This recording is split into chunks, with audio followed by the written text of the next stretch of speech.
خود نظریاتی کونسل قرآن کی تحریف کر رہی ہے کہ یہ آیت قرآن میں موجود نہیں ہے کہ اللہ آپ کو اجازت دے رہا ہے کہ آپ کسی اہل کتاب سے شادی کر سکتے ہیں۔ آپ یہ کہہ رہے ہیں کہ اسلامی نظریاتی کونسل قرآن کی تعریف کی مرتکب ہو گئی ہے؟ وہ خود آپ پڑھیں، آپ یہ دیکھیں ان کی جو سیکنڈ جو پیج ہے وہاں وہ یہ کہتے ہیں کہ بالا آیات کے حوالے سے اس کے بیان کی خط کشیدہ عبارت اس کے ذاتی الفاظ ہیں جو اس آیت میں کہیں موجود نہیں ہیں۔ اور آپ دیکھ لیں اسلام اور قرآن کی کتنی زیادہ علم ہے کہ خود آپ بتا رہے ہیں کہ قرآن کی یہ تعریف کے خود مرتکب ہو رہے ہیں، کیونکہ وہ ڈینائی کر رہے ہیں اس کے، یہ قرآن میں یہ لکھا نہیں ہوا، تو کہاں یہ قرآن میں اور آیت کو لکھ بھی خود رہے ہیں اور اس آیت سے ڈینائی کر رہے ہیں۔ مرزے نے قرآن کے حوالے سے جو تعریفات کیے ہیں وہ اسی ویڈیو میں ہم آپ کے سامنے پیش کریں گے۔ تو مرزے کے وکیل حافظ طاہر ایوبی اور اعزاز سید نے ان دونوں نے مل کر اسلامی نظریاتی کونسل پر ایک بہت بڑا الزام لگایا ہے۔ وہ کیا ہے کہ اسلامی نظریاتی کونسل نے خود قرآن کی تحریف کی ہے۔ آپ نے ان کی گفتگو بھی سن لی۔ ان کی گفتگو کا خلاصہ یہ ہے کہ اسلامی نظریاتی کونسل نے یہ جو لکھا کہ مرزا نے قرآن میں تحریف کی ہے، کہ جو بات مرزا نے کی تھی وہ قرآن میں نہیں لکھی، تو وہ بات کر کے ان دونوں نے کہا، یعنی طاہر ایوبی اور اعزاز سید نے، کہ یہ بات اسلامی نظریاتی کونسل نے کر کے خود قرآن میں تحریف کی ہے۔ اور طاہر ایوبی نے کہا کہ حالانکہ یہ بات قرآن میں لکھی ہوئی ہے کہ کتابی عورت سے نکاح جائز ہے۔ ان باتوں کو بنیاد بنا کر اعتزاز سید نے کہا کہ نظریاتی کونسل نے ایسے لوگوں کو بٹھایا ہوا ہے کہ جو خود قرآن کے بنیادی علم سے واقف ہی نہیں۔ تو اب ہم آپ کو بتاتے ہیں کہ اصل میں حقیقت کیا ہے۔ اسلامی نظریاتی کونسل نے جو مراسلہ پیش کیا، اس کی جو ہم اوپر آڈیو ہم نے لگائی ہوئی ہے، اس کی پکچر آپ دیکھ سکتے ہیں، سکرین پر شو ہو رہا ہے کہ اس میں آپ دیکھ سکتے ہیں کہ ایک کلپ میں مرزے نے بات کی، وہ یہاں نقل کی گئی ہے کہ مرزے نے کہا کہ قرآن مجھے اجازت دے رہا ہے کہ میں اس کی عورت سے شادی کر سکتا ہوں اگر وہ کسی کرسچن کی بیٹی ہے۔ سورۃ مائدہ کی آیت نمبر 5 اس عورت کے ساتھ جو میرے نبی کو آگے لفظ آپ خود پڑھ لیں۔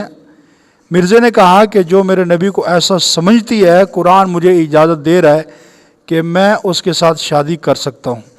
اب ہم پوچھتے ہیں کہ ان دونوں سے، یعنی اس کے وکیلوں سے، کہ قرآن کی آیت نمبر 5 سورۃ مائدہ میں کہاں لکھا ہوا ہے کہ جو عورت نبی پاک صلی اللہ علیہ وسلم کو ایسا سمجھے اس کے ساتھ نکاح کرنا جائز ہے؟ پورے قرآن میں ڈھونڈ کر دکھاؤ، یہ چیلنج ہے۔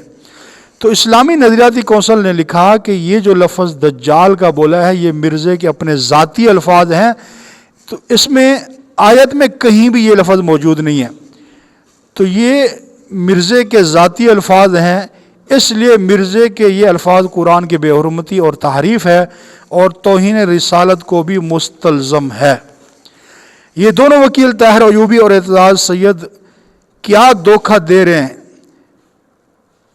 کہ جی قرآن میں تو لکھا ہے کہ اہل کتاب کی عورتوں سے نکاح کر سکتے ہیں، یہ تو بات ٹھیک ہے اور اسلامی نظریاتی کونسل نے انکار نہیں کیا، لیکن اصل بات جو مرزے نے کی ہے کیا وہ قرآن میں ہے یا نہیں، وہ بات دوبارہ ڈسپلے ہو رہی ہے کہ مرزے نے کہا کہ جو عورت نبی پاک صلی اللہ علیہ وسلم کو ایسا سمجھتی ہے اس کے ساتھ نکاح کرنے کی اجازت دیتا ہے قرآن۔ کیا یہ بات قرآن میں سورۃ مائدہ میں لکھی ہوئی ہے؟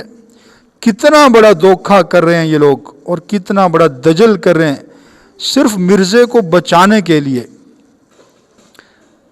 ہم ان لوگوں سے پوچھتے ہیں کہ کیا ایک عورت جو یہودی ہے، عیسائی ہے، وہ جتنا مرضی نبی پاک صلی اللہ علیہ وسلم کو گالیاں دیتی رہے، نعوذ باللہ، کیا یہ لوگ صرف اس بنیاد پر کہ قرآن نے اہل کتاب سے نکاح کرنے کی اجازت دی ہے، یعنی یہ لوگ قرآن کو آڑ بنا کر اس سے نکاح کریں گے، اور یہ قرآن کو آڑ بنا کر کتنی بڑی گستاخیوں کا دروازہ کھول رہے ہیں؟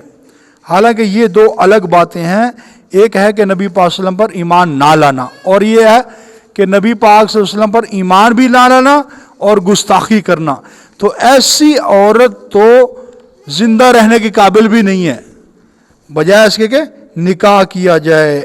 تو یہ لوگ مرزے کو بچانے کے لیے کس قدر گر چکے ہیں کہ قرآن کو آڑ بنا کر یہ کیا سے کیا باتیں کر رہے ہیں۔ تو اسلامی نظریاتی کونسل کو انہوں نے کہا کہ قرآن کا علم ہی نہیں ہے، تو ہم یہ دیکھنا چاہتے ہیں کہ کیا خود مرزے کو بھی قرآن کا کچھ علم ہے یا نہیں ہے۔ اب ہم کچھ ایسی ویڈیو آپ لوگوں کے سامنے مرزے کی پیش کریں گے جس سے معلوم ہو جائے گا کہ خود مرزا قرآن کا کتنا بڑا عالم ہے اور کتنا بڑا جاہل ہے، جس کو ان لوگوں نے بڑا علامہ اور فہمہ سمجھ رکھا ہے۔ ہم اس کے علم کا جائزہ لیتے ہیں کہ یہ قرآن کو کتنا سمجھتا ہے اور کتنا یہ قرآن کا جاہل ہے۔ تو دوستو آپ نے خود بتانا ہے یہ ویڈیو سن کر کہ مرزا واقعی جاہل ہے، اس کے ماننے والے جاہل ہیں یا ان کو کچھ قرآن کا علم ہے۔ آج کل یہ سیلمگیر بننی ہے کہ نہیں ہے وہ پھوڑ جنہوں کہتے ہیں ہاں دب، عربی میں لفظ دب ہے، یہ عربی لفظ دب کا ہے، دب عربی میں کہتے ہیں گھاس کو، یہ عربی کا لفظ ہے، قرآن میں بھی آیا یہ لفظ دب۔ ہم مرزا اور اس کے جاننے والوں سے یہ پوچھنا چاہتے ہیں کہ یہ دب کا جو لفظ ہے قرآن میں تو چھوڑو، قرآن کے علاوہ جتنی بھی عربی کی کتابیں ہیں کسی لغت میں دب کا لفظ جو ہے اس کا معنی گھاس بنتا ہو تو وہ ہمیں ضرور دکھانا۔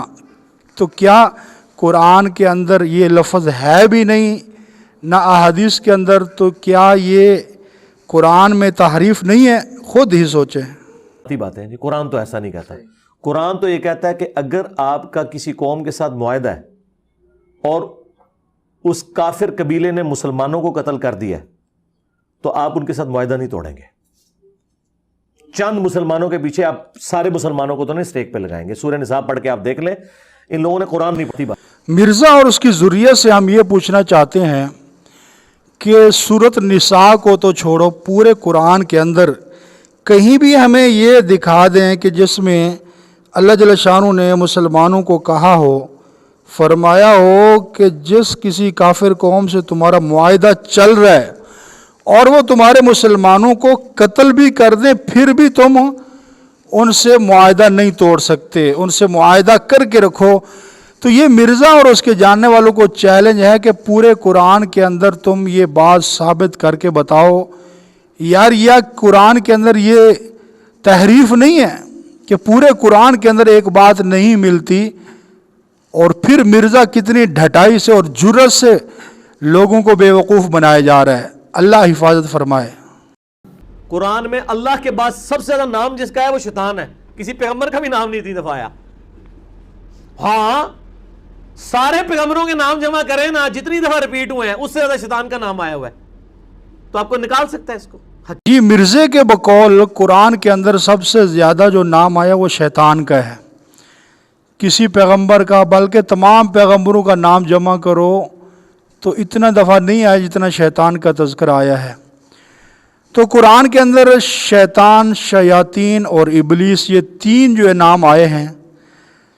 ہمارا یہ چیلنج ہے کہ مرزا اور اس کے جتنے جاننے والے ہیں یہ سارے قرآن کو الحمد سے لے کر والناس تک کھولیں اور ایک ایک لفظ کاؤنٹ کریں۔